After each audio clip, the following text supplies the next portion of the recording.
Making a new character? Don't worry about the stats. Let's talk about backstory.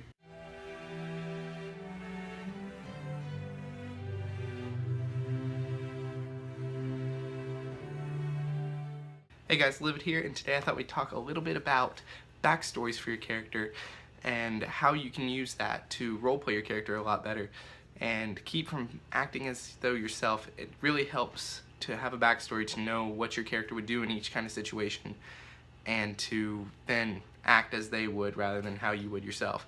It really helps if you're playing maybe an evil character to do things that you wouldn't necessarily do in real life.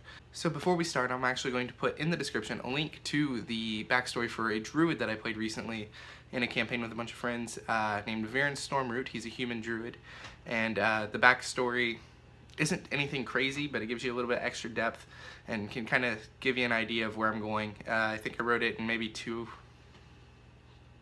to 10 minutes, somewhere in there.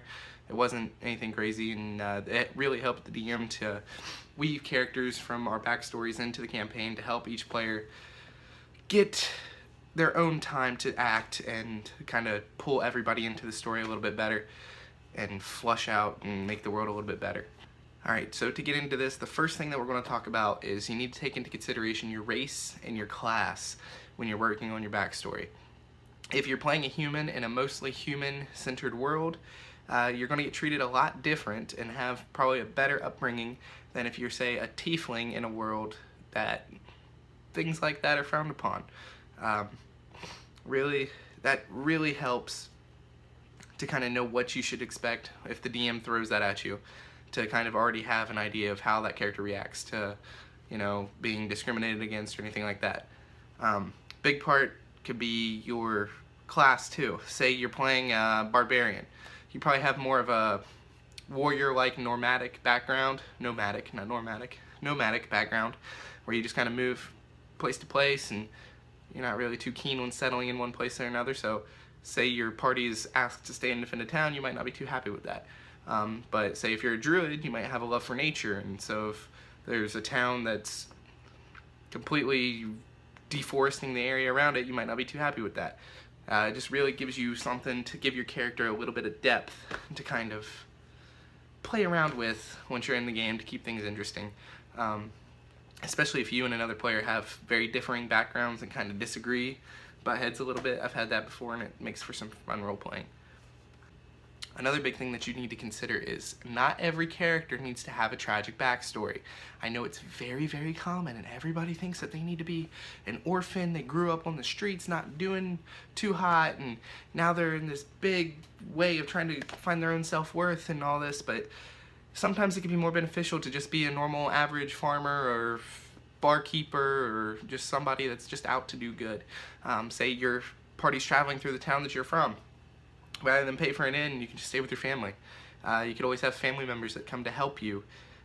So the DM say, if the DM were to rule that, should your character die, you could always then play as the brother of your character who's come to avenge him. Try to break the mold. You'll have more fun that way. Not everybody. If you get in a party full of orphaned rogues who are just out because they hate the world, it's not as fun as everybody being something different. And everybody's got to be that rogue that, you know, my parents were killed, I'm Batman. Just don't do it. Another good thing to talk about. Do not forget to incorporate any weak stats that you happen to roll into your character. If you roll a low intelligence score, use that. You could totally use that to make things more fun. A great example of this would be Grog from Critical Role. It's a great show. I think they just finished up their campaign after years and years and years. I'll link an episode in the description. You can go and check out, but he has a really low intelligence and it makes for some great role-playing. If you have a low dexterity score, make a clumsy wizard. You just trip and fall into trouble, literally. Possibilities are endless. Just work with what you roll. Having a low stat I prefer because that gives you something to work off of. Most importantly, you need to just have fun with it. There's nothing that I say that can change any of this. What you need to do is just make sure that you're playing something that you will have fun playing. Base your character on any movie character. Be Batman. Be the edgelord rogue if that's what you want to play. Make a character from a book. Be Harry Potter. Who cares? Just make your character. At least change the name maybe. but just get inspiration from somewhere. You don't have to do completely your own thing. Just have fun. And I think that's about all I can add to this conversation. I'm still rather new to D&D. Last couple groups I've had fell apart, so I haven't got to play a whole lot lately. But still fun to make these videos, talk about stuff. Other than that, if you had any cool backstories for any of your characters, let me know them in the comments below. Other than that, I'm Livid. See you later. Go roll some 20s.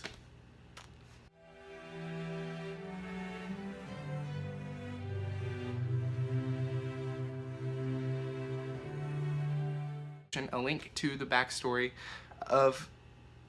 That was a burp.